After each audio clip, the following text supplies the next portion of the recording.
of Professional Women, has over a decade of experience leading and executing marketing, promotions, sales, and event responsibilities. The beginning of Nicole's career was spent in the media industry, working for one of the top radio stations in the Philadelphia market, KYW, and in both marketing and programming for more than 6 years, currently leading the Society of Professional Women, or SPW, for the Mainline Chamber of Commerce. SPW provides engaging and impactful programs attended by professional women, and 17% of the room is usually men, for companies of all sizes across the Philadelphia region to accelerate and expand the influence of women leaders of all professions and generations, strengthen the business community, and support the region's nonprofit organizations. SPW's unique role as an advocate for gender equality or gender equity helps place the individuals at the table to support a broader vision of lasting change for all diverse groups that will be good for companies, the region, and society. She's a board member of Big Brothers Big Sisters and a Pennsylvania state delegate for Drexel University's National Women's Equality Initiative Vision 2020. In 2019, Nicole received the Rebecca Gross Alumni Award from the Communications Department at her alma mater, Lock Haven University of Pennsylvania, and the 35 Under 35 Award from Sigma Kappa Sorority.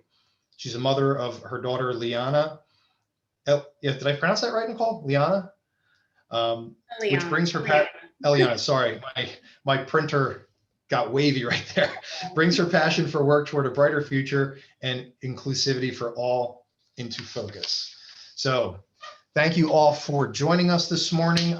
We really appreciate it. If our panelists could please unmute, and our guests, thank you for joining us. And if you could please mute and decide if you want to turn your camera on or off, that's great. We want to dive right in this morning with a broad discussion with all panelists on unconscious bias. So, you know, what made me want to put this program on, honestly, is I've been speaking with people like our panelists for several years, trying to really understand it. And a light bulb went off in my head last month or a month before, where I was speaking with Kashika. And unconscious bias is truly bias that we don't know we're doing. And I've known KK for probably 10 years now, maybe more, I don't know, lost track of time when you're having fun. And I've always known her as KK. And she told me the story about why she originally decided to go by KK. And it literally was because one of her first bosses looked at her name, Kashika, couldn't pronounce it, and decided to start calling her KK. And she just kind of went with it. And that made me really upset and sad, because I never really thought about it, but this is the name her mother gave her. And she is going around being known by some nickname that her boss, who couldn't pronounce her name right, gave her. And she just said, well, you know what, that might be easier for everyone. And that's not cool. So I want to kind of turn it over to our panelists, and let's just have a quick discussion about what unconscious bias is to each one of you, and where you think how is it happening? So if you don't mind, I'll start off with Kashika. Sure. Thank you, John. Yes, it was very, I probably thought about it more as I grew older and wasn't thinking too much. I just made it easier for everybody to call me KK as opposed to my name. I love my name and I embrace it, and I'm glad to be called Kashika. Unconscious bias to me is what we attribute to automatically assign to groups of people. It's assumptions that we make to different groups of people, and it's shortcuts on our feelings on those towards those groups of people. It's what we automatically think of when we think of a group of people, or we haven't met anybody, we immediately have an assumption of what that is. Great. Jim? I'd call it a flight to comfort, where when people are in a situation that might be new, they're meeting a new person, they're within a group, and there's some concern about how is this going to go over, what's it going to be like, people tend to flee to what makes them comfortable. And comfortable goes back to exactly what you just said, Kashika. It is assumptions. And the assumptions which most people feel that they're getting positive feedback for often lead to bias. Great, thanks. Nicole? So I love what Jim and Kashika said, and thank you, John, for putting this together. And obviously, I know Bo now too, and I feel really honored to be on this panel. So thank you for having me. I really look at unconscious bias as influence on your surroundings, whether it be your upbringing with your parents or your culture or going to school, going to work, like Kashika said, and having someone do something to you that may change your opinion of them. So I really think that unconscious bias is heavily formed by influence, whether that be a personal experience or experiences that others project onto you. And I would be remiss if I didn't add resources for people to look up to dig into after this event. So I'm going to make a suggestion. Zway Kwok, who's the CEO of Calm Clarity, has a really great book, and she talks about the neuroscience and mindfulness of what unconscious bias really is through brain 1.0, 2.0, and 3.0, and how to unlock those portions of your brain to really understand where this unconscious bias is coming from. So I recommend looking that up. But that's really what I think is unconscious bias is influenced by others more than even your own opinion. Great, thanks. I wrote that down. Later, we will be giving you guys some resources, but I definitely wrote that down so we can bring that up again when we get to the resources part. And Bodine, what does unconscious bias mean to you? Well, I'd like to keep it simple and give you the simple definition of unconscious bias. And it's the decisions, behaviors, and actions that are in favor of or against others. Either one are bad, right? So from my perspective, trying to be positive, having a positive personality, I always look for how can we get better? And being a former athlete and understanding the foundation of sports, it's practice, right? You practice together, you partner with someone, and you build a relationship where you find something in common. And then as you're practicing, no one's getting emotional, no one's taking it personal. So you don't just all of a sudden wake up one morning and say, okay, I'm the greatest person on the planet. It takes practice. So my suggestion would be, based on all of the definitions, all of the meanings that the panelists have discussed, in order to improve in that area, is to practice. All right, thank you. So yeah, I mean, it's interesting to hear all four of you from each of your unique perspectives sort of give us that definition from your eyes. So could we go through again, but this time would you mind sharing some life experiences, like how have you seen it firsthand to help us kind of more in a reality kind of way illustrate it? Because again, like me coming to that understanding that I was unconsciously participating in it was very eye-opening to me. So would any of you feel comfortable sharing with either, with our guests, a personal experience, or at least maybe something that you have firsthand knowledge of it, like an actual story of it? And anybody can jump in. Well, going with my name, I've been told also, especially as I'm searching for a new opportunity, I've been asked to put, maybe I shouldn't put my full name on my resume because that might allude to somebody not even taking a chance with me, which, again, brings a little bit of uncertainty for me to say, well, will I not be able to get an opportunity because I put my full name out there? There's actually a commercial, I believe it's an Indeed commercial, where there's a woman on there that has a very lengthy name, and she expresses the situation where she felt like nobody was thinking that she would be a good candidate for an opportunity because of her name.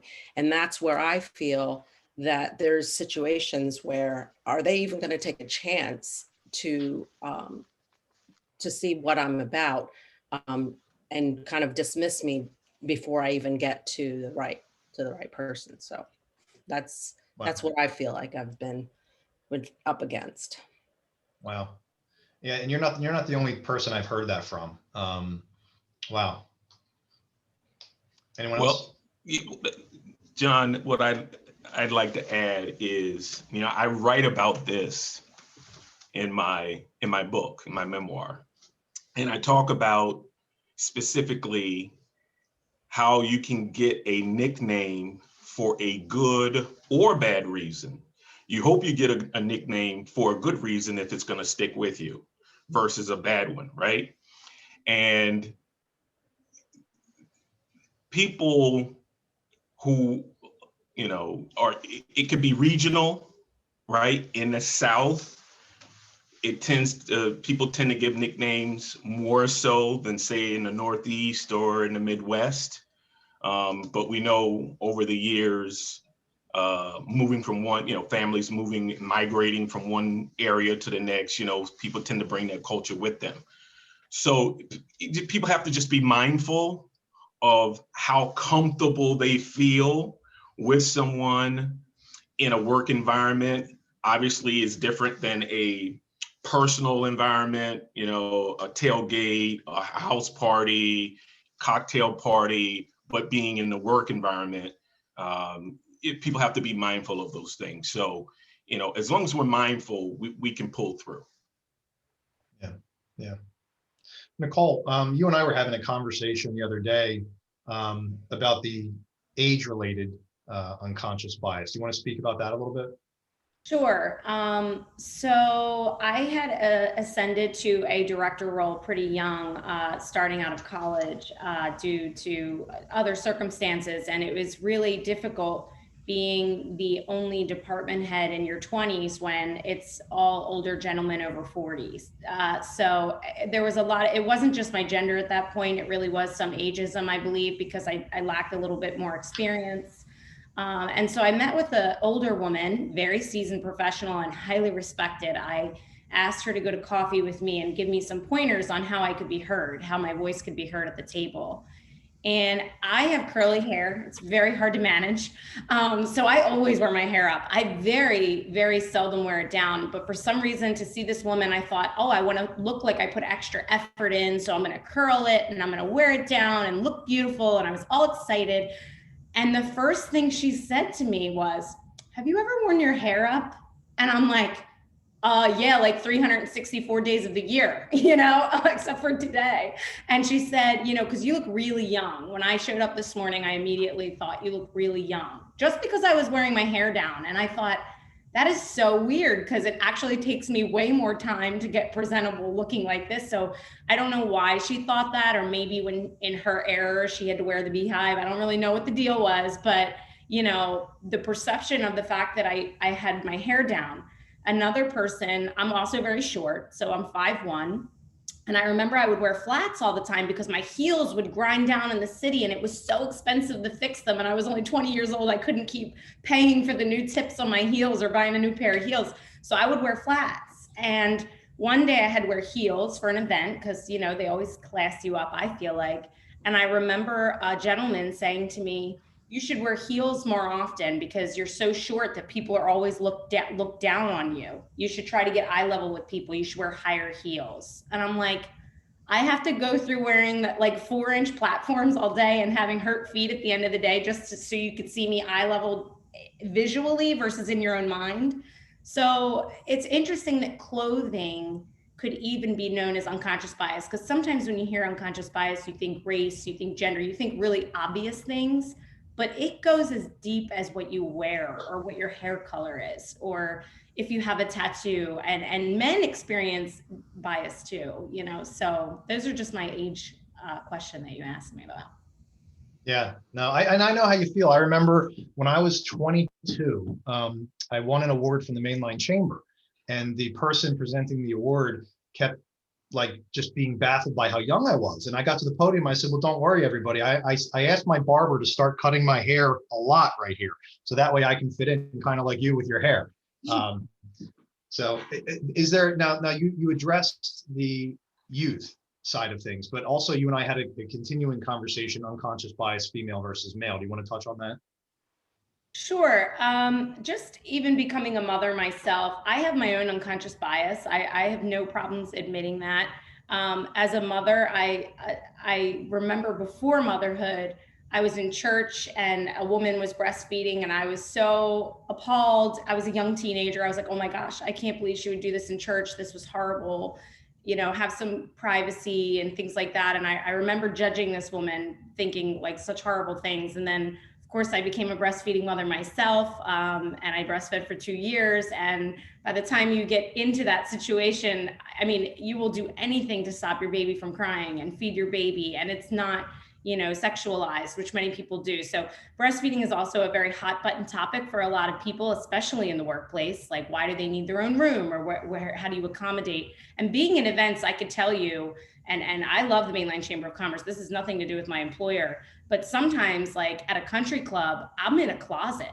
You know, I was pumping in closets. I was in bathrooms. I mean, it's not a very good environment for women to do those things. And some people will look at women's resumes and think the same thing. Well, this woman's gonna need more time off because she's going to be a mom, or she's going to need time to pump if she's breastfeeding. Like, they think about these things as obstacles instead of seeing them as strengths, that a woman can juggle multiple things. And I had younger friends that honestly would get upset because they didn't want to have children. And they're like, why am I always the person to do the late night projects because I'm not a mom? I feel like I'm penalized because I'm not a mom.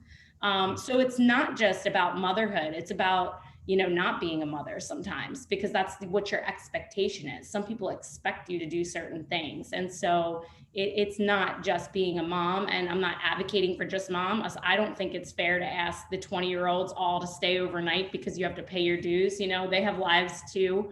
And so that's kind of my gender speech. Well, it's about culture a lot of times, and we can go off into left field. And those of you that know me, we'll be here. That's a whole nother thing. Culture, we can talk about that all day. But Jim, I do want to get to you. Like, so what are some real life examples that you've had where you've experienced or witnessed firsthand any type of unconscious bias in your world? I'm going to go back to something that Nicole was talking about, and that is the assumptions people make where they think they're being helpful. Okay, somebody talking about your hair or your height or something like that, they probably think that they're trying to help you, and it winds up coming out horrendous. And one of the things that we're challenged with, or I'm going to say anybody who is not the archetypal straight, white, male, cisgendered person, is how do I juggle this to help the other person? Going back to what Bodine was talking about before, that if you want to look at this positively, how can I help somebody who thinks they're being helpful?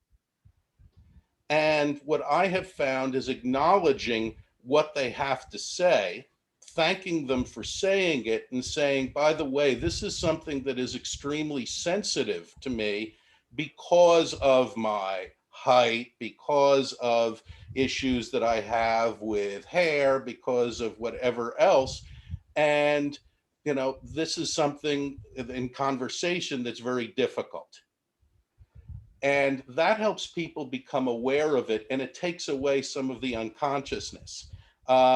And I think everybody here has been involved in some sort of situation, especially a social situation, where somebody thought they were being helpful and it was the exact opposite. Well, thank you. Thank you. And thank you all for sharing those stories. So now that we've sort of identified and got a feel for what unconscious bias actually is, I want to move on to the next point that we want to make, which is, you know, what's the most important factor when trying to make a change at your company or even in your own real life? But Jim, I'll stay with you to start with this one. What do you think the most important thing is that needs to be in place in order for a company to enact real change at their companies? It's a difficult question, but I would say of all it's going to be is senior management, and especially the CEO on board. And on board does not mean putting out one statement. It means consistent behavior and showing rewards as well as penalties for following that consistent good behavior. It's also showing that the senior management of a company is listening to people and reacting to their concerns. But I'd really like to hear what the others have to say about this. Yeah, but I was going to say, Bodine, what do you think?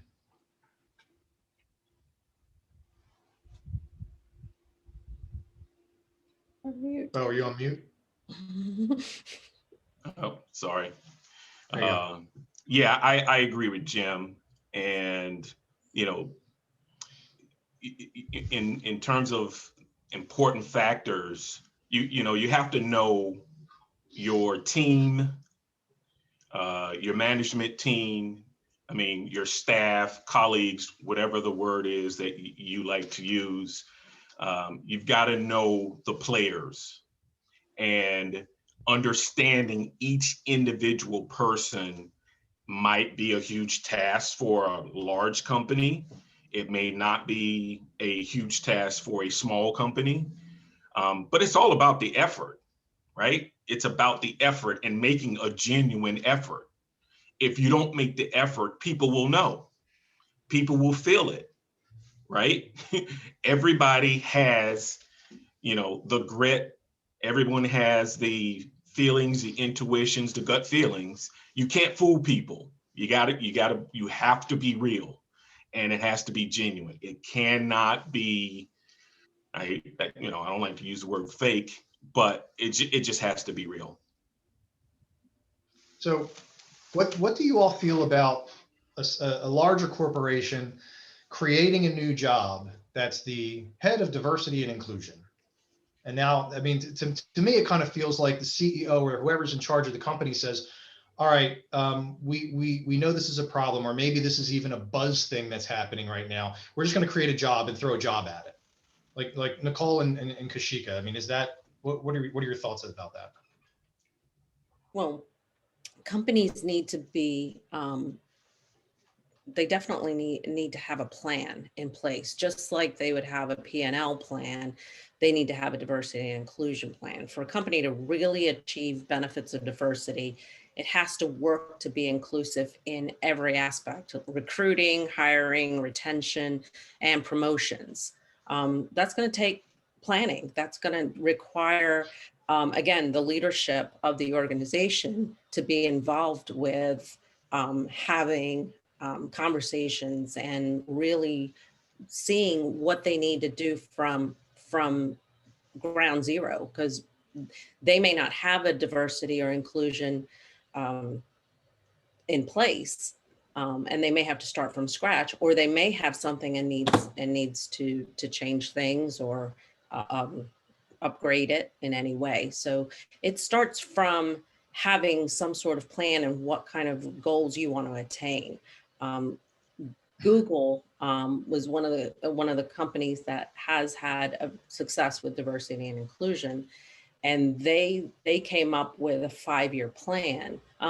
Granted, they're a very large company, and when you talk about smaller companies, you can still do it on a smaller scale. It's just having a business plan, just like you would have a P&L growth plan or any other initiatives that you need your company to grow. I think it's important that, I mean, yeah, it's Google and they're bigger and it's a 5-year plan, but you're trying to turn the Queen Mary in a lot of ways. You know, I mean, a lot of ways the ship is sailing in a direction and doesn't even know that there is another direction. Mm-hmm. So, I mean, even if you're at a small company, I think it might still be a 5-year plan, right? I mean, Nicole, do you think? I was going to challenge that, John. So, and I know from personal experience, because I went from a major, Fortune 500 company to a small company with less than 10 full-time employees. Like, sometimes these smaller businesses do not have the capacity to even have a human resources department, let alone a DEI role in specific, right? So what can we do if we're an organization that doesn't have the capacity to just check an item box and say, hey, we have a DEI director? Not everyone can do that. But I'll go back to what Jim and Bo are saying about the culture and what your leadership looks like, and how invested are they into making change for their employees to feel most comfortable, to be their most authentic selves. And my word for that is empathy. I mean, like I shared with my breastfeeding story, like sometimes it's hard for people to get away from the influence of what they've always known unless they personally experience it themselves. So I've been through enough oops, stick my foot in the mouth moments to realize maybe before I jump into that judgment zone, I should try to be more empathetic and understand why someone might be doing what they're doing. And now I can kind of stop myself from making those prejudgments because I'm worried about having one of those moments again. So if leadership can start to get to know their employees better and take off their, I'm the CEO, I can't talk to these people because I have to have a certain face and be strong. I don't think that's necessarily the right way to go. I think the more you can understand where your employees are coming from, the better the organization will be as a whole, because people will see that fakeness. So brown bag lunches, maybe a coffee with the CEO, whatever, but you need to have leadership buy-in first and foremost, or it's not going to work. When you guys talk about leadership buy-in, do you think that there's success with the leadership saying, we're going to create a committee, and then every month I want the committee to report back to me? Or do you think the leadership needs to be the chair of that committee? Leadership needs to be involved because they're responsible for decision-making within the organization. And if they are there involved in the situation, they will be able to make better decisions. So yeah, they need to be a part of the committee. Yeah, Jim? I would like to use an example that was in the paper yesterday. The Metropolitan Opera, which is the largest arts organization in America, just named its first chief diversity officer. And this person not only is going to have the authority and the backing along with the executive director, where they're working in tandem on D&I initiatives, but this person supersedes or is going to be above the HR department and will have a seat on the board. And this was deemed very, very important by the Metropolitan Opera to show this commitment to D&I, that it was not going to become another 5-year study, or it was not going to become 3 workshops, that this was an integral part of the success of the organization. They need to put their money where their mouth is, and they need to do it in terms of power and position as well. It's very interesting. I think where the person who's responsible for any type of D&I rollout, where they are on the organizational chart seems to be extremely important. I know some companies who they basically took a person who's very popular within the company, and they said, okay, you're going to chair this committee now. But they didn't give them like a title. They didn't move them anywhere around in the organizational chart. So, I mean, let's see, Bodine or Nicole, like, would you agree with that statement where they have to have some level of authority, just like the example Jim gave for anything to take effect? I would agree. And, I don't want to get ahead of our agenda, but Tim Ryan, the CEO and chairman of PricewaterhouseCoopers, is the perfect example of a leader, CEO, diving in and showing by example and bringing other CEOs, into that space. I believe he was able to bring in 1,200 CEOs for their diversity and inclusion program in terms of getting other companies to follow suit based on what PricewaterhouseCoopers were doing. So that's a perfect example. Folks could look that up and kind of, educate themselves on how that works out. So. Cool. Nicole, do you have any other comment? No, I think everyone answered that pretty well. Okay. So what I'm just kind of taking notes here. So it seems like in order to make a change, the leadership has to be, the top level leadership has to be deeply involved or deeply motivated. And the person in charge of executing it needs to have some level of authority. Now, I think a good step would be, let's see here, how can we get started? I think, there's lots of different ways, but based on Nicole's comments about empathy, I think it's the environment and the culture, right? If I'm hearing you all right, it seems like you need to create a place that we can get to those uncomfortable conversations in a safe, comfortable way. Kashika, do you want to lead a short discussion on that? Sure. So how can we start? Now, whether you are a conglomerate big company, a small organization, it starts with the leader of that group. So a lot of times what happens is many diverse D&I situations don't even get to an HR person. It's usually handled within the team. So it's really important as a leader to get to know everybody on your team. Nicole had mentioned earlier, brown bag lunches, taking your CEO cap off and being more intentional in learning and understanding who's on your team and how they can help you. Being heard. It's really important that in a team setting or a group setting, or you're leading your team, equity is very important to make sure that everyone's voice is heard. So opening the dialogue out, learning to hear about what people do and how they can help and get their information, find out what suggestions or ideas they have to make things better. So it starts with open dialogue and conversation and really wanting to learn about others. So who takes the first step? I worked with someone that I respect tremendously, and she respects me as well. And I said something in the office that, being unconscious bias, it was something that just like, I didn't even think anything of, I just kind of said it.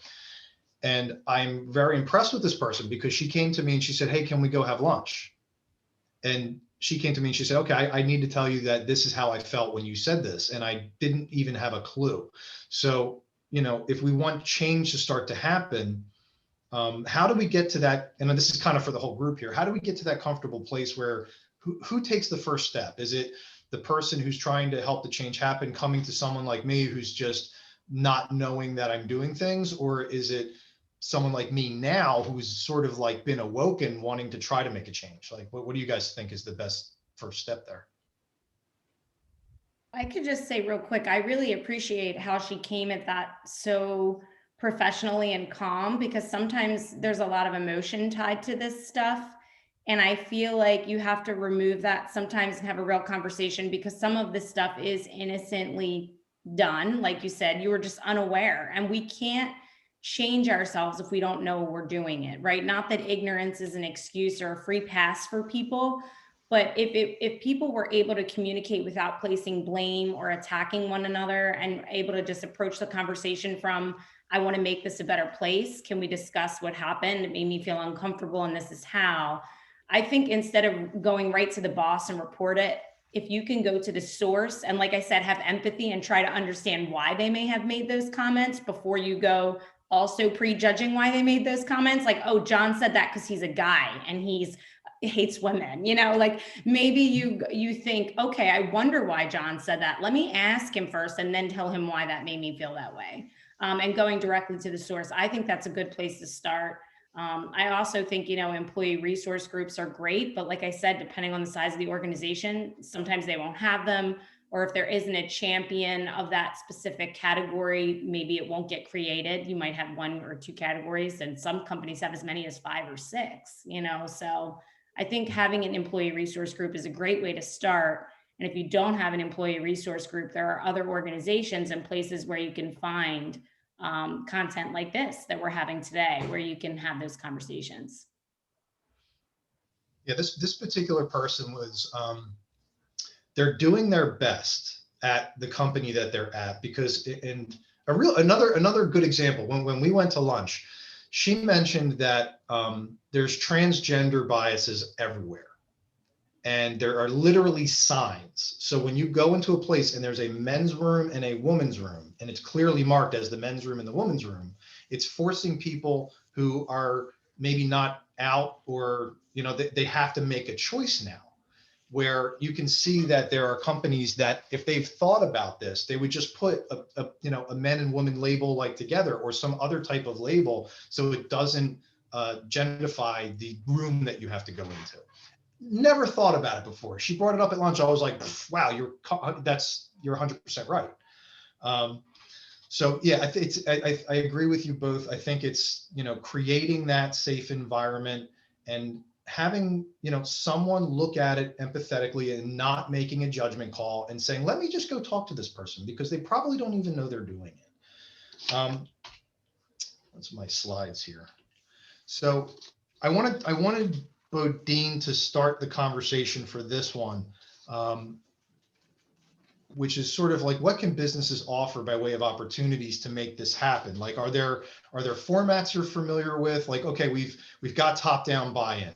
We've created a position that has some level of authority to try to execute these things because the CEO, you know, is doing CEO stuff. We've started to talk about creating that really comfortable environment for conversation, but what actions can, or processes or steps can a group take? So Bodine, do you want to lead that discussion? Absolutely. And some of the things we've already covered, but I'll quickly go over them again. Reinforce that. Absolutely. You know, we talked about forming a committee. Hopefully that committee is a diverse group, and, you know, you can find some volunteers. Sometimes you may have to coach some folks, coerce some folks to get involved. But once you get a group together, the next thing is to give it a name, right? And, you know, some of the acronyms out there is JEDI, which is justice, equity, diversity, and inclusion. You can create a name, you know, from social equality, whatever the title of the group, you know, do that. If you're having trouble doing that, just look to the mission statement of the company. You know, find a mission statement, read the mission statement, and piggyback off of that, so to speak. Look for ways to engage your coworkers, colleagues, associates, staff. It's all about being genuine, right? It's about, you know, showing empathy, as Nicole said, and showing emotion in terms of you care. We want to make the environment, the work environment, a better work environment for everyone. Share the ideas, right? Collaborate within the organization, outside the organization, with nonprofits, other organizations that are involved in that space as well. You're going to learn more. There's nothing wrong with that. Training activities, seminars, attend those. Get the company to buy in, or they may already be bought in on employees, management getting involved in that way. Quickly, some fun activities. We talk about book club. I've heard a lot of former colleagues and classmates that are involved at work in a book club. It sounds like a great, obviously, biased speaking, you know, being an author. Which book? Read books, especially my book. But that's just one, you know, that I know of. But let's talk about the ones that may seem a little different. I am a firm believer in activities that are positive.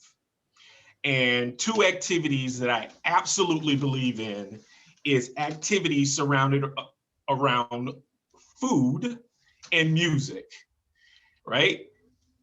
When you talk about food, and you have two people, right? And you're beginning a dialogue, the chances are you're gonna find common ground around food. It's gonna have a positive outcome, right? The person across the table from you likes Italian food. I like Southern style food, obviously being from the South. But we find common ground in sushi, right? And we build a relationship and go from there, right? We can use music as an example. I like country music. The person across the table from me likes pop. Well, we find common ground in jazz music. Those are the type of conversations you start with.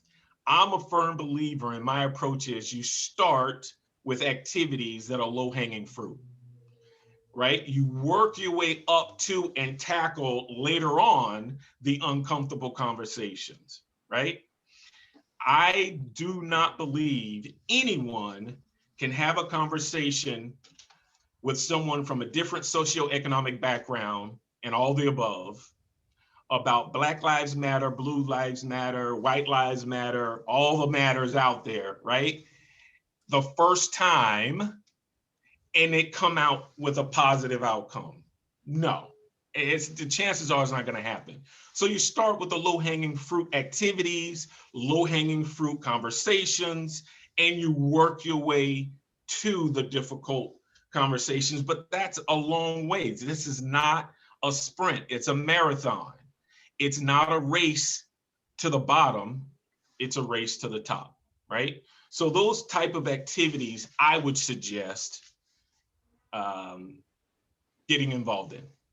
Yeah, I absolutely love the suggestion of food. You'll have, and I also think it's important, and Jim, you can speak to this a little bit. You don't force people to get on the committee, right? They have to want to be there. And how important is it to make sure that 99% of the committee is not someone that looks and is basically me, right? I mean, Jim, like when we talk about putting together this diverse committee, like what does it actually need to look like? It needs to look like people who feel that they have a personal stake in improving the diverse environment within a company. I'll add something that I've seen over the years. It's crucially important that to send the message that if you participate in this group, that it is not going to have a negative effect on your career.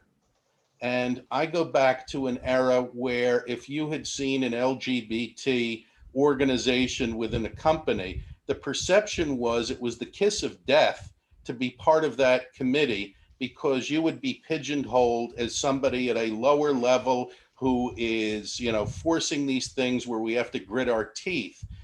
And the converse that I saw with that is that there were very, very successful within the company executives who were within that community who wouldn't touch it with a 10-foot pole and wouldn't go near anybody who was participating in that community for fear of their career and their advancement opportunities.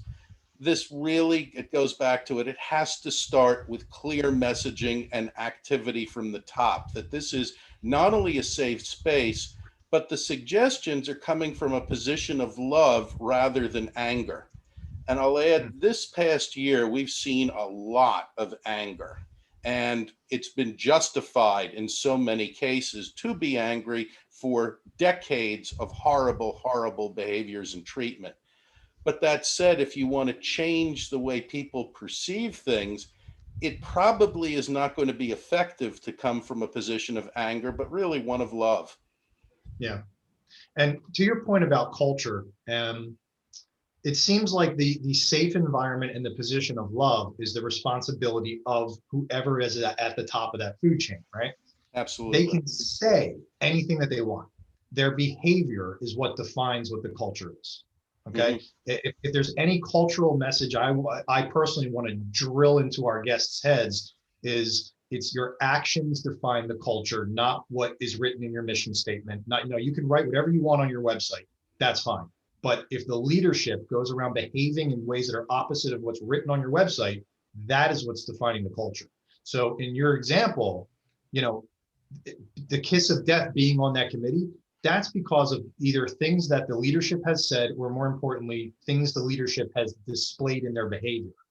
You know, like Nicole, you're nodding. I mean, do you have any follow-up comments for that? I was just actually thinking about what business can offer in way of opportunities, not just in the activities of bringing people together, but what they can offer in way of opportunities, meaning jobs. I mean, this work has to be intentional. I think that the word intentional is also one I want to focus on today, because you cannot make this change if you're just checking a box. You have to really learn inside and out what you're doing and why you're doing it.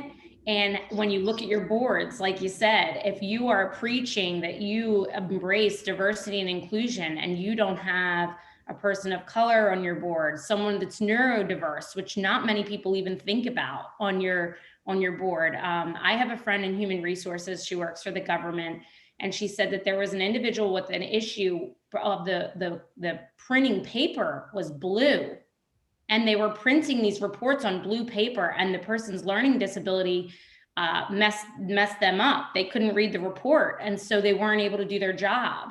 Or the fluorescent lighting was bothering them, and they had to get her a special lamp at her desk. You know, these are things that people don't often, they want the norm to conform to them. They want, I'm the boss, so everyone has to follow my leadership style. So I don't care that you don't want to talk in person. I want you to come to my office every Monday. And that person likes to communicate via email, or vice versa. Sometimes I understand where leadership wants people to conform to their preferred methods, because that's the way that they learn. But there has to be an intention to find that common ground that Bodine talked about, and find that low-hanging fruit so that you could at least get to the hard conversations. You know, when you're building these boards, you know, and you're looking at applications and you're interviewing candidates, it's, you know, people will often criticize. I've heard many times in my personal life, they criticize, I don't understand why this person got the job. It must be because of their gender, or it must be because of their race, or why are they getting it just because of those things? Well, if we're not intentional, and we're not, you know, I had a friend tell me, you know, I don't care if I'm the only Black woman in the room, because, and that's why I'm there, because now I'm there. So now I can make the influence to make the change. And so sometimes we have to be intentional about placing people at the table so that we can break down those barriers, be intentional, and make the change. And whether or not, you know, you feel you deserve to be there, or others feel you deserve to be there, is irrelevant, because you're there and you can make that difference once you're there. Yeah, but like you said, like everybody's been saying, it doesn't happen overnight. And starting with a simple conversation is where it could start, through, you know, a food club. Kashika, before we move on, do you have any comments to this topic, and other ways that we can offer opportunities to the employees to start that conversation? Sure. I was in a company a few years ago that I was the only actually female and person of color in a leadership group. And I didn't let it stop me from giving my opinions. And I think, you know, Bodine definitely hit it, where you do have to make things comfortable first. Then you can talk about the real serious things. But I loved, you know, like food is definitely a great way to bring conversations in. An activity that I had done in a previous company was to have everybody bring put on a song that when they walked out on stage, if they were to walk out on stage and receive a big award, what would their song be to announce that they're coming up? And you can learn a lot about someone by the type of music. It could be, you know, you learn maybe something in their culture or their background of why that song means something to them. But it really opens up learning about who people are. So I love that, you know, everybody on the panel has been really open about at least getting to know one another first. Yeah, great. Thank you. So book club, food club, song, I mean, all great topics, you know, to try to get those conversations going. Nicole, what are not good? What topics are not good to get this conversation going? Let's just state the obvious. The Topics that you should stay away from are obvious political, people's religion. Those beliefs are probably pretty strong. They go pretty deep. They're learning their religion their entire lives. It's their moral compass, so to say. Politics tends to also weigh in. Oh man, especially after this last couple elections we've had in the last 8 years. I mean, you've seen how crazy those conversations can get, and people get really heated and blame one another, and it just gets really dark. I really don't think it's appropriate to bring up politics or religion, because we're not here to change people's opinions or minds on their values. Okay. Mhm. And a lot of times, political views and religious views are values to people. And we're not in a place of trying to change people's values. We're just trying to change how they project their values onto others. So like I said, I don't expect everyone to accept my view of the world, but I need them to have empathy and try to understand my view so that they can, we can both live peacefully, right? So that's really, I mean, I don't think I need to go on and on and on about it. I think knowing not to go politics or religion is just a smart way to go, especially in business. At the Thanksgiving dinner table, if you want to go there, feel free. But I know a lot of people that have lost family members even over stuff like this. So I would steer clear from it unless you really want to go there. I would. Yeah, I mean, there's a time and a place. Right. And I have made referrals recently where I've put two people together that in a normal world, they would be referring business and working together. And in their one-to-one, their political views came out, and they both came back to me and said, I'm not working with that person. And I'm like, okay, like LinkedIn is not a place to post your political stuff unless it's a group that you've created that you say, hey, if you want to post political things and have those conversations, join this group and we can have that conversation here. But the generic feed that's not the place, and neither are the diversity and inclusion committees. So thank you for making the obvious crystal clear. So we've been going on and on and on about the leadership and how the leadership that is where the change is going to happen. But let's say I'm a guest on this call, and I'm not the CEO, or I'm not the top person, and the CEO sent me here today to learn what they have to say, and I have to go back. What are some tips that we can give the people who are here to go back to the CEO to try to get this thing to happen? And Jim, I'll start the discussion off with you, and if anyone else has comments on it, we'll get to you for sure. And again, I'm very interested to hear what the other perspectives are. I'll begin by saying it all depends. All companies are different. If I were working at Tesla, I wouldn't be able to bang on Musk's door. But I might be able to do that if it's a company of 25 or 30, or if I brought a few people together. I'll just reiterate quickly. Number one is I would come from a position of love rather than anger. If there are other people who could come as almost an ad hoc, not even committee, but an ad hoc group to discuss this, if there were access. If it's a larger company and there's an HR department, I would start there rather than jumping over HR and alienating them potentially. I'm finding that there is more likely to be allies than not today, as opposed to 10 years ago. And I'll just say that in general, if you emphasize that someone is going to control this conversation, and it's better coming from the CEO speaking sincerely and acting sincerely with the company than somebody outside controlling the conversation, either on Twitter or comments on Glassdoor, or fill in the social media of your choice. So, like Nicole, I'll pick on you again for a second. So if I'm going to go into my CEO's office and try to almost convince them that this is important to look at, what are some of the reasons why? Profitability, number one. I mean, you want to talk numbers and profitability. That's the first thing that's going to get your boss's attention. We can make more money, right? Unfortunately, let's just call it what it is. Money talks, they say, right? And there are plenty of studies to back this up. So McKinsey does a study, I think every 2 or 3 years. I know they have a study from 2018 that I got some statistics for today, just to give you all.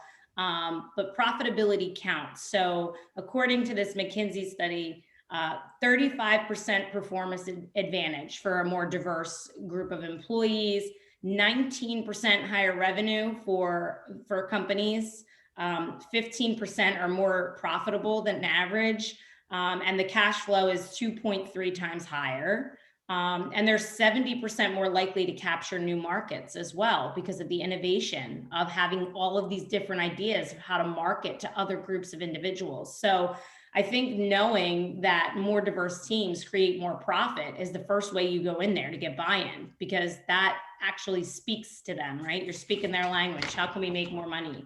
The other thing is I think about, we talked about getting certifications for this program today, or people like recognition, awards and recognition.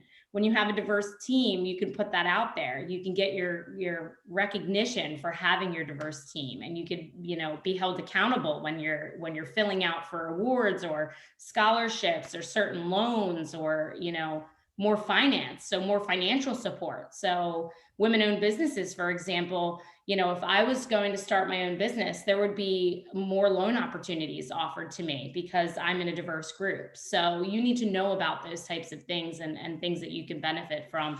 And also retention. There are a lot of studies also in that when you have a more diverse team, that retention is higher because people are happier when they're being listened to and when they're actually heard. So those are just a few of the things that I could think of to bring to your top people. Yeah.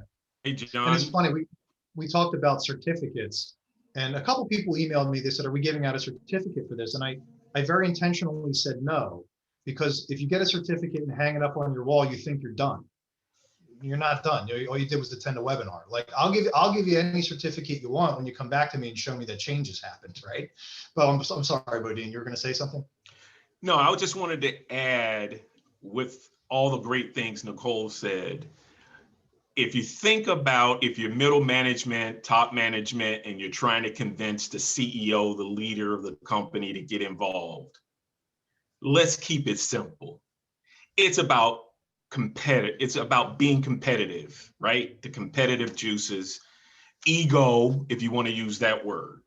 Having the ability for a CEO to walk in a room with other CEOs and receive an award or be recognized as a company that's innovative, getting involved, progressive, making changes, that's huge. We're all competitive, right? We're all competitive. The question is, when do you allow that competitive nature move you in the right direction versus the wrong direction?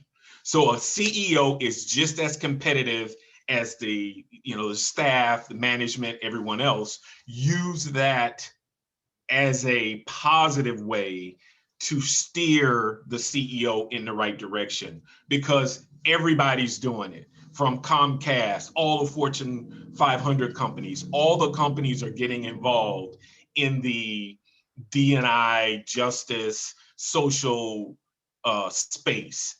The question is, do you want to be a part of that, or you want to get left behind? Appeal to that part of the CEO's ability to run a company. Yeah. And Kashika, I think you said the other day to this topic, it was about hiring great people. Like, great people want to work for companies like this, right? Absolutely.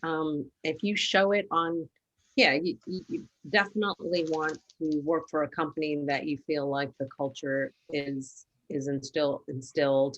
You see the diversity, and it's not just, companies are diverse. Normally they want a diverse workforce, but look at the senior leadership. Are they diverse?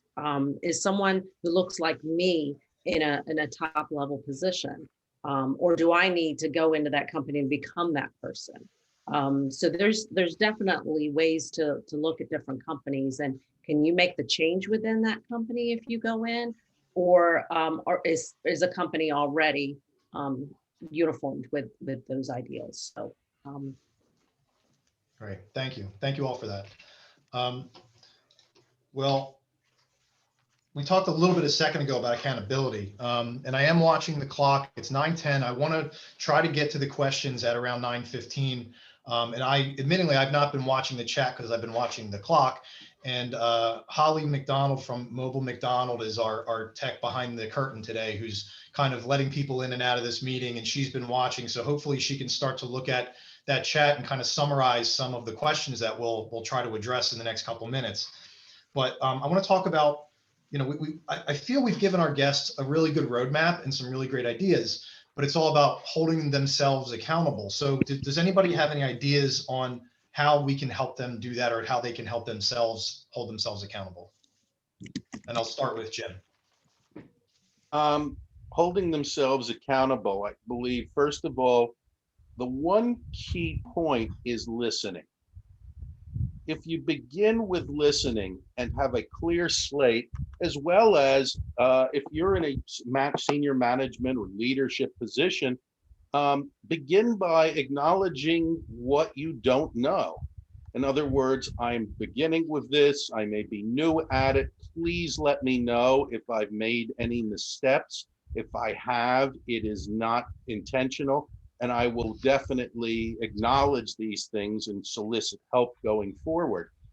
But if you want to talk about accountability, it's not only your accountability, but it is the common agreement with people who are surrounding you. And I'm thinking, for instance, if there is a committee or organization, that they're also on board with this.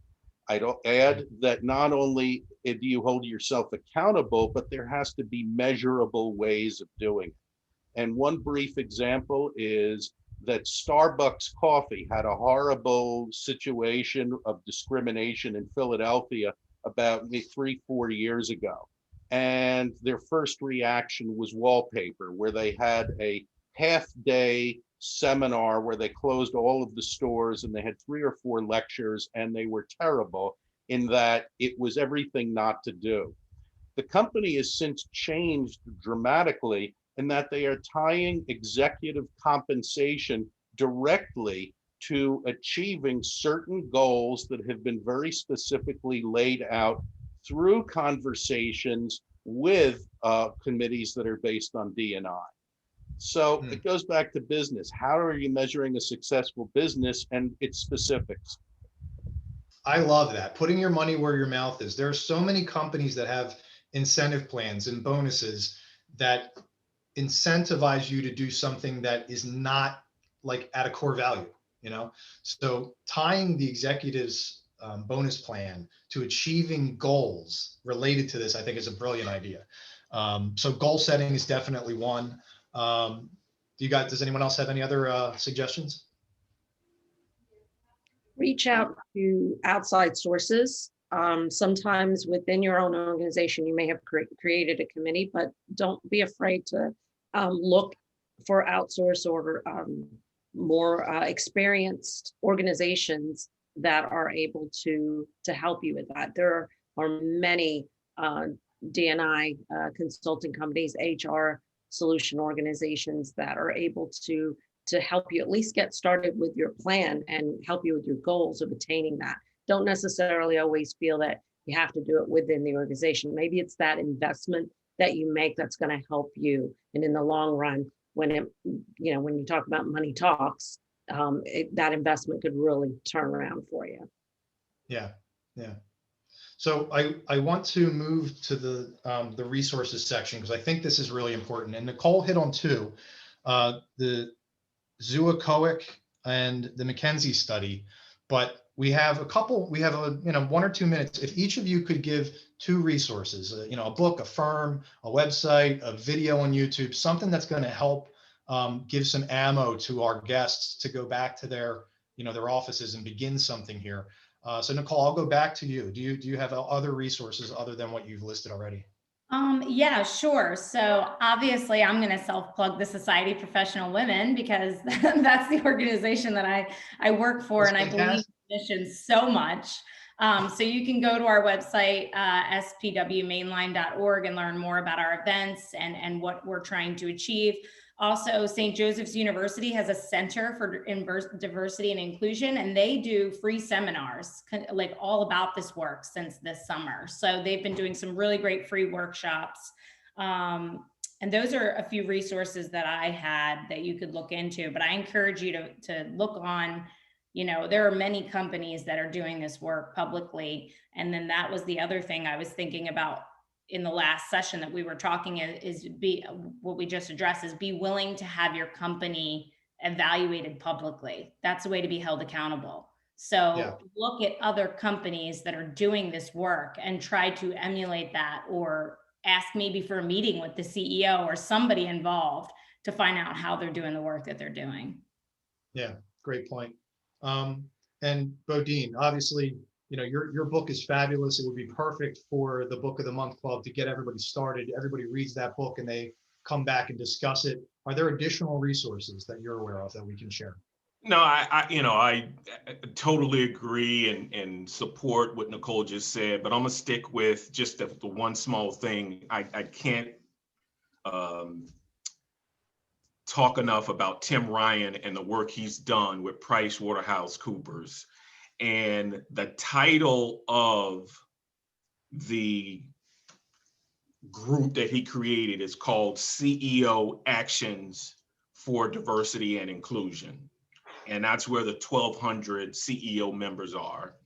And they just released within the past week, maybe two, the Diversity and Inclusion Transparency Report. They released that publicly. Their goal was to make major changes in 6 months and then report those changes. So it's out there, it's available, you can find it, go for it. Cool. Jim. Best resources that I would look for is I would start a search of who is writing about these topics, particularly in the news.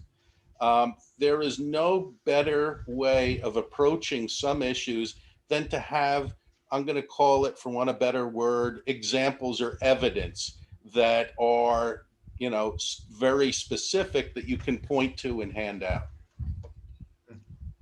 Thank you. Kashika.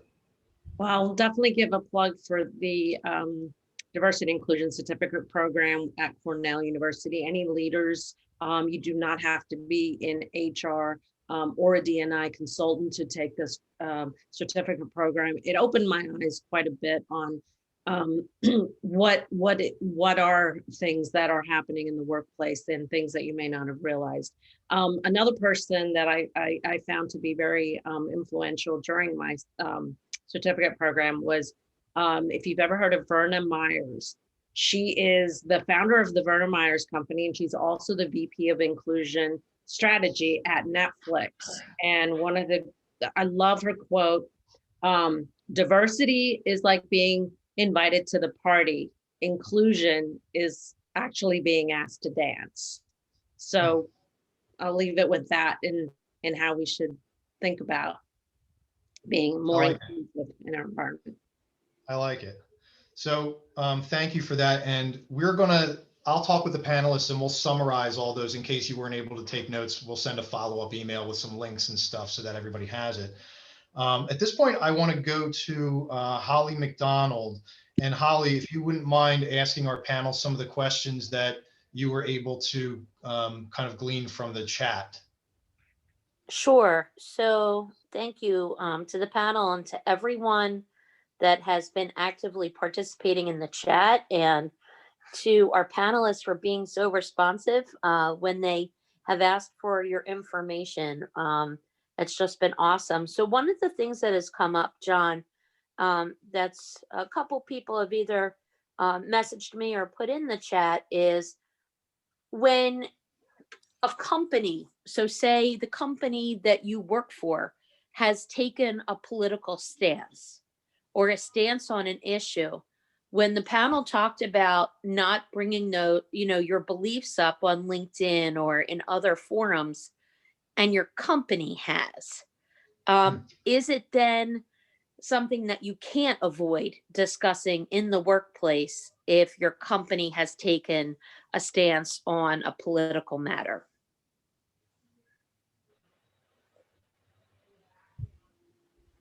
That's a great question. Does somebody want to give your thoughts or feel? I mean, I don't know if there's a right or wrong answer to this. You know, that's a tough one. Yeah, let me take a stab at it, John and Holly. You know, it's tough. I have this, thing where I say to folks, I stay in my lane, right? I wrote a book about diversity and inclusion through sports, but I also know people will ask me a whole bunch of questions. I've gotten those questions since my book was released. I get emails, and I am more than happy and comfortable telling people I stay in my lane. I don't have the answer to that. I don't want to get involved in that right now. Give me some time to think about that. You don't have to answer a question immediately because someone wants a response immediately, right? So it is tough in our environment today, but that's where building relationships, right?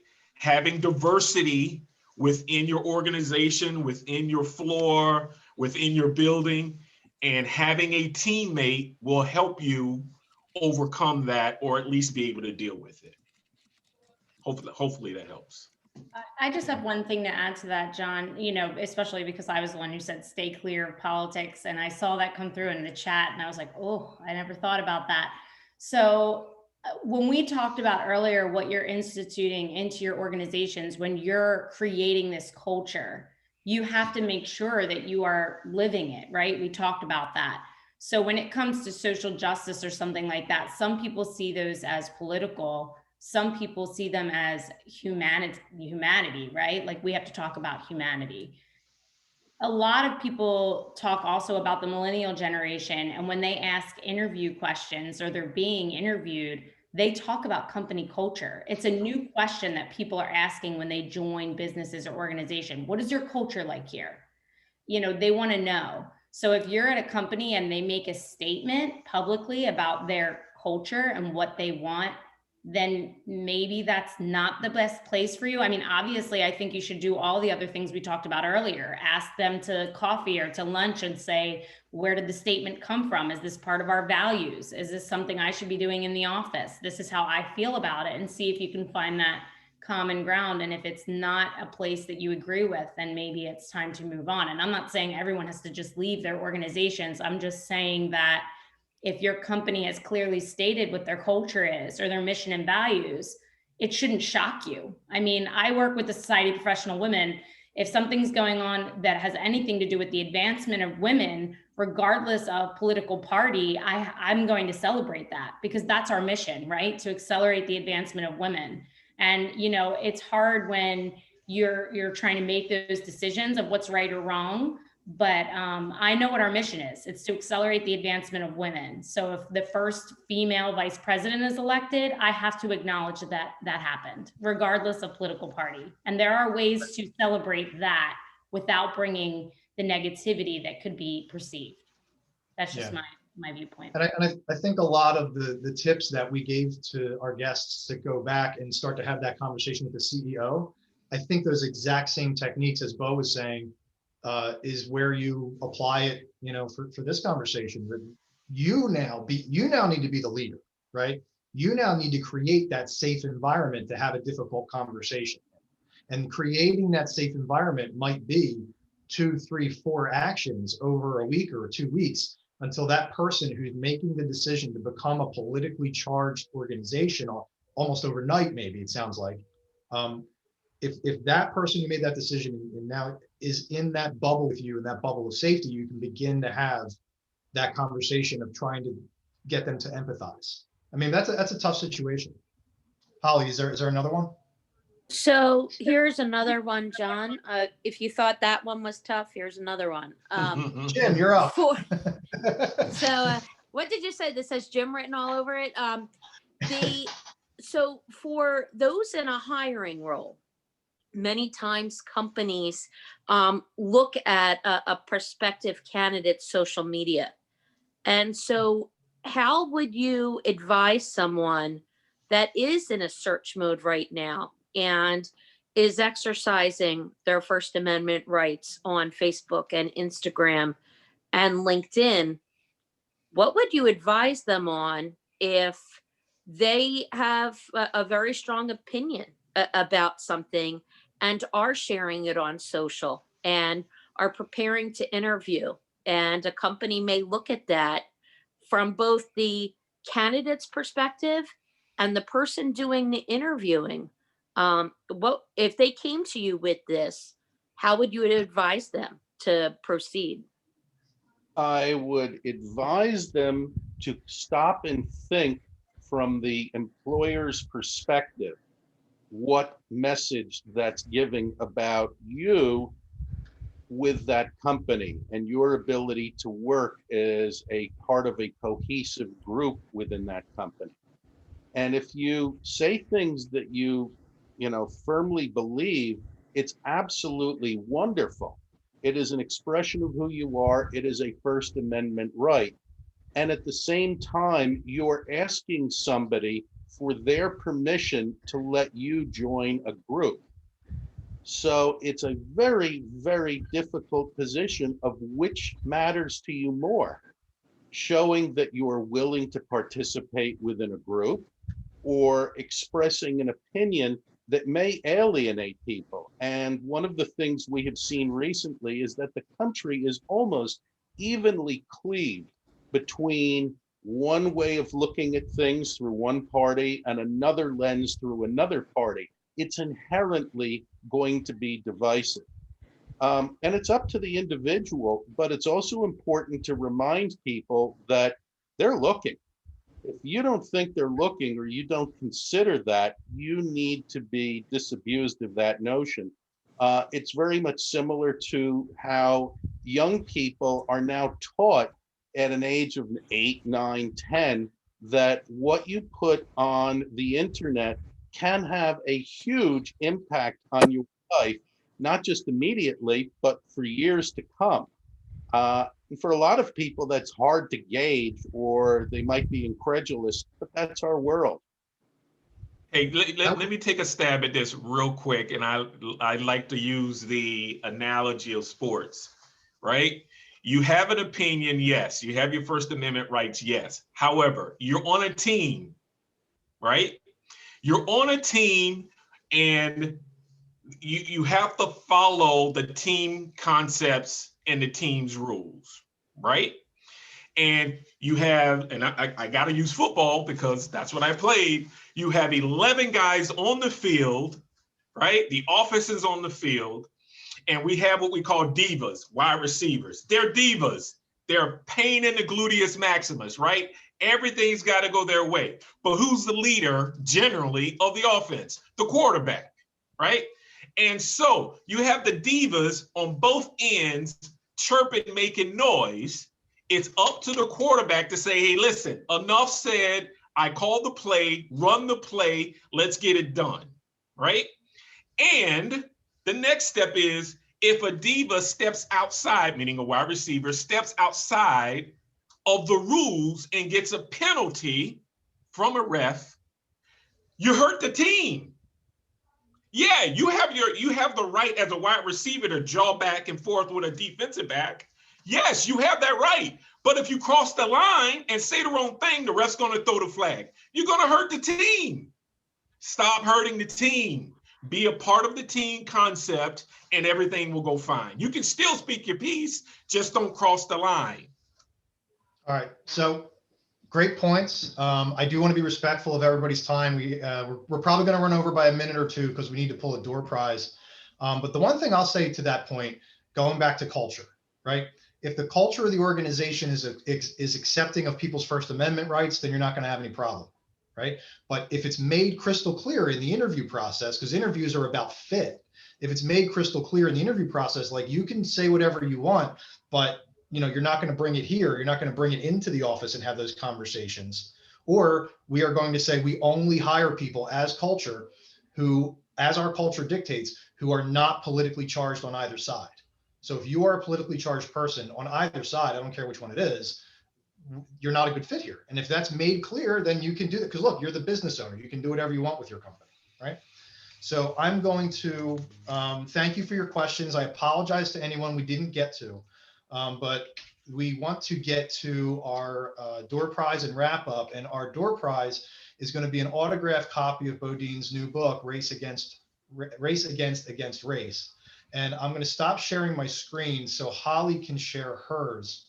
And Holly, if you wouldn't mind sharing yours so we can pull the door prize. So I was saving time, John, and I just pulled it, and the person is no longer on the call. Okay. So have do a way we to pull another one, or do we Yeah, send them? got it. Yeah, you had to have stuck around. All right. So hold on. That's what I get for saving time. I don't know if you can hear the wheels spinning. All right. Do we have Margot still on? I'm looking at the Let's see. list. I don't see a She's Margot. still on. Is she? All right. Well, we're going to try one more time. Are you able to share your screen so they can see that wheel or no? It's freezing on me, John. So, but I am taking screenshots as proof Oh, that I cool. do not have favorites. What was the name of that website that we found? Wheelofnames.com. How about So if you Taylor guys- Fernley? Is Taylor Yes, still I know on? Taylor's on here.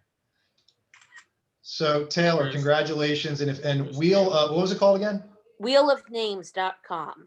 Wheel of Names. If you guys, if Where's you, Taylor? you folks on the guest list here, that's a really fun website. Wheel of Names. So go check that out. That's what we were going to show here. Hey, John, So- Taylor's not on here. Oh Lord. All right. All right, let's- One more time. One more, and who? All right, let's see. I know Taylor was on here earlier. How about Laura McLean? Let's see. I'm looking here as well. Yes, I see Laura McLean on the list right now. All right. All right. So Laura, congratulations, Yay, Laura! Can we pull She's her? on. Wow, thank you. Okay. All right. All So we right, know she's Laura, here. I'm going to turn on your video. And I'm going to unmute you. Yeah, Yeah, fourth let's see time is a Laura. charm, she says. Congratulations, Laura. Thank you All very right. much. I am not video ready, so I apologize for not starting my video. But I really appreciate it. I'm looking forward to reading the book, Bodine. Thank you so much. Oh, no problem. Great. And for Laura, you everybody have my else, email. is on Amazon, so you can get it Yes, right you through can there. find it on Amazon. Laura, you have my email from the invitation, so email me back your address and we'll make sure we get it to you as soon as we can. Wonderful. Thank you so much, John. And thank you very much to all the panelists. Great, thank you. So thank you to all of our guests. Bo, being our sports guide, you want to give us some inspirational words to end with to get our guests fired up to go back to work and try to make something happen, the beginning of change here. So I'll leave it to Bo to take us out of here. Well, first, I obviously have to do a self-plug. If there's any questions folks have that they feel like they didn't get answered, I am more than happy. You can go to my website, send me an email. I will absolutely do my best to answer your question as quickly as possible. In terms of, in closing, I want to thank everybody who participated. Why? Because if you're here attending this event, you actually want to make change, right? And that's half of the battle, right? Your boss or your supervisor didn't force you to attend this. You did it yourself. So you deserve kudos for doing that. And we want to thank you for coming. It means a lot. You have courage, you have grit, you have the guts to say, I am interested in doing my part in moving the conversation forward, regardless if it's about diversity and inclusion, social responsibility, social justice, whatever it is, you should have a huge smile on your face and your heart should be beating because you are taking the steps, and we appreciate it. If there's anything we can do as a panelist, help you out, don't hesitate to reach out to us and let us know. I believe everyone has the ability to make change and move the conversation forward. So I want to personally thank you. Great. Well, thank you both. Thank you, Kashika, Nicole, and Jim. Holly, we appreciate all your efforts on the back end. And thank you to all our guests for being here. We hope we've given you what you need, but like you said, reach out to any of us, and I'm going to send a follow-up email with some of those resources and all of our speakers' websites and how to get a hold of them. Thank you all for being here today, and I hope you go out and have a great